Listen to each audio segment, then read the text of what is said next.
Halo teman-teman, jumpa lagi dengan aku Konal Karatsaurus. Dan di video kali ini, aku akan menceritakan alur cerita film yang berjudul Dunkirk. Film garapan Christopher Nolan ini diadaptasi dari kisah nyata yang mengisahkan tentang operasi penyelamatan tentara Inggris dan Prancis dari pelabuhan yang bernama Dunkirk.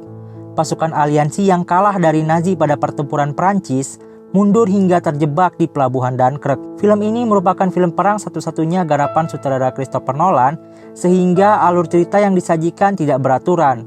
Dan untuk memudahkan penjelasan alur ceritanya, film ini terbagi menjadi 3, yaitu seminggu, sehari, dan sejam sebelum kejadian. Baiklah, tanpa berlama-lama, bareng aku Konal Karatsaurus, ini dia Dunkirk. Secara garis besar, bagian ini terdiri dari seluruh adegan yang menampilkan ribuan prajurit sedang terperangkap di pantai Dunkirk. Mereka adalah prajurit Tommy, Gibson, Alex, serta Komandan Bolton dan Kolonel Winan. Bagian seminggu muncul sejak awal film ketika Tommy dan teman-temannya diberondong peluru oleh tentara Nazi.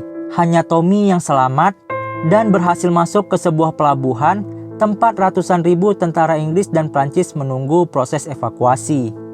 Kemudian, Tommy bertemu dengan pria bernama Gibson yang sedang mengubur mayat seorang tentara.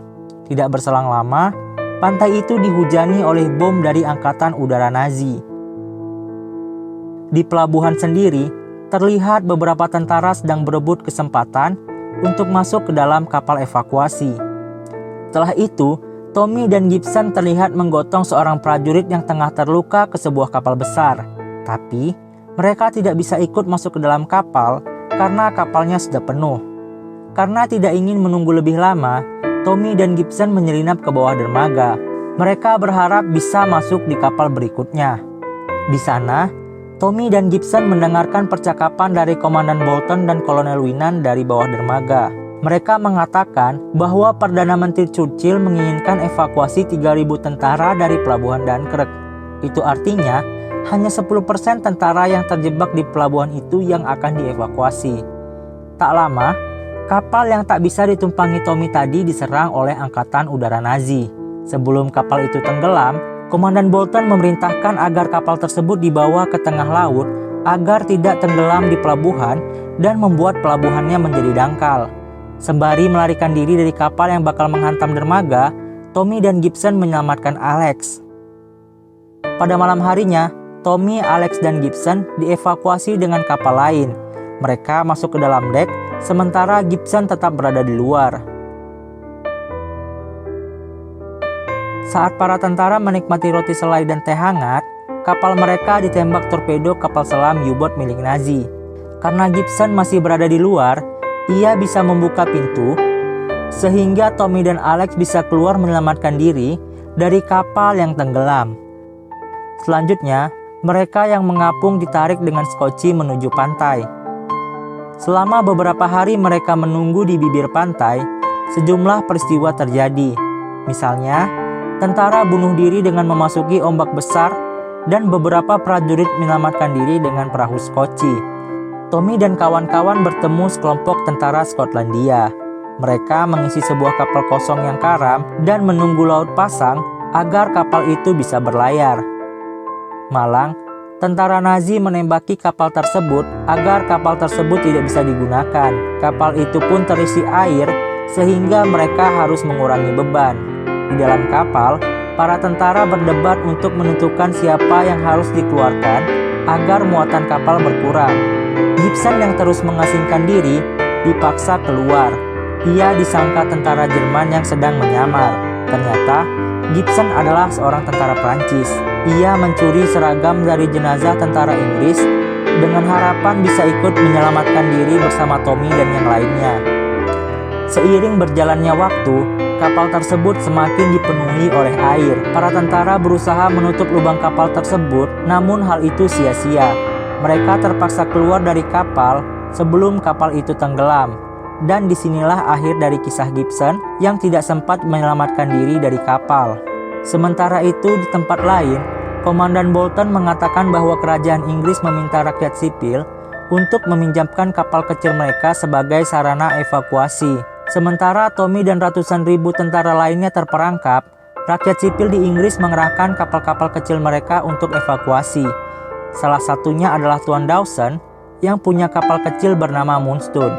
Ia tidak meminjamkan Moonstone kepada tentara angkatan laut, tapi memilih membawanya sendiri untuk mengangkut para prajurit yang terjebak.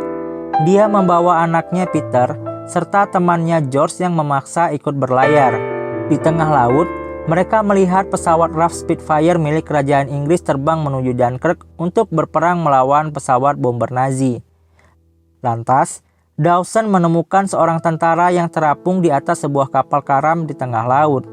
Mereka menolong seorang tentara tanpa nama yang kita sebut saja sebagai si Johnny.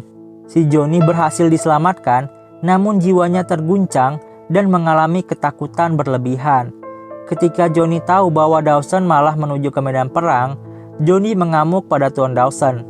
Akibat perkelahian itu, George jatuh ke tangga. Saat Peter tengah merawat George memberitahu alasannya ikut mengevakuasi para tentara. George merasa bahwa dirinya adalah anak yang tidak berguna di sekolah. Namun, dia yakin kalau suatu saat dia akan diliput oleh koran lokal. Di scene ini, George juga memberitahu bahwa dirinya kini telah buta. Di scene selanjutnya, Peter mengatakan pada ayahnya bahwa George kelihatan luka parah. Meskipun begitu, Tuan Dawson tetap melanjutkan proses evakuasi. Pesawat tempur RAF Spitfire yang dilihat Dawson ada 3, diisi oleh Farrier, Collins, dan komandan mereka. Mereka sampai juga ke garis pantai Dunkirk untuk berperang melawan pesawat Luftwaffe milik Nazi. Farrier mencoba mengontak pesawat komandan mereka, namun sepertinya Spitfire sang komandan jatuh tertembak. Pada kesempatan kedua, Farrier dan Collins berhasil menembak jatuh sebuah pesawat Luftwaffe.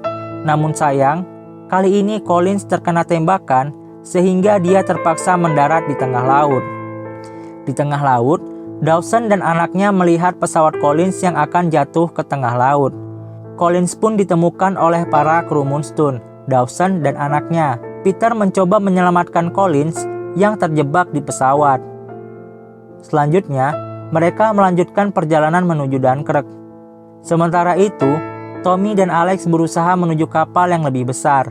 Sayangnya, kapal ini juga dibom oleh pesawat Luftwaffe. Pada saat bersamaan, kapal Moonstone milik Dawson tiba di tempat kejadian dan menolong Tommy dan Alex serta beberapa tentara lainnya. Mereka berhasil menghindari ledakan dari kapal yang karam. Saat kapalnya sudah penuh, Dawson membelokkan Moonstone untuk pulang ke daratan Inggris. Ternyata, ribuan kapal kecil lainnya juga tiba bersama dengan para pemiliknya, seperti halnya Dawson. Mereka juga ikut mengevakuasi ratusan ribu tentara Inggris. Ancaman dari pesawat Luftwaffe Nazi masih ada. Farrier dengan gagah berani menghabisi sisa-sisa pesawat Luftwaffe dan membuat evakuasi berjalan lancar. Namun, Farrier akhirnya terpaksa mendarat di garis pertahanan Nazi dan tertangkap. Terinspirasi dari kejadian ini, Komandan Bolton berniat menetap sementara di Dunkirk sampai tentara yang tersisa, termasuk pasukan Prancis, juga berhasil dievakuasi. Dawson dan tentara lainnya tiba dengan selamat di Inggris. Para tentara pun melanjutkan perjalanan mereka dengan menggunakan kereta api. Sementara itu Peter pergi ke sebuah perusahaan surat kabar untuk menceritakan kisah yang dialami oleh George hingga dia disebut sebagai pahlawan lokal yang tewas dalam upaya evakuasi Dunkirk. Di kereta, Tommy dan Alex membaca surat kabar. Rupanya, kesuksesan Operasi Dynamo menjadi inspirasi besar untuk negara mereka. Perdana Menteri Winston Churchill mengatakan bahwa negaranya tidak akan menyerah dalam menghadapi ancaman Nazi. Dan ceritanya pun tamat.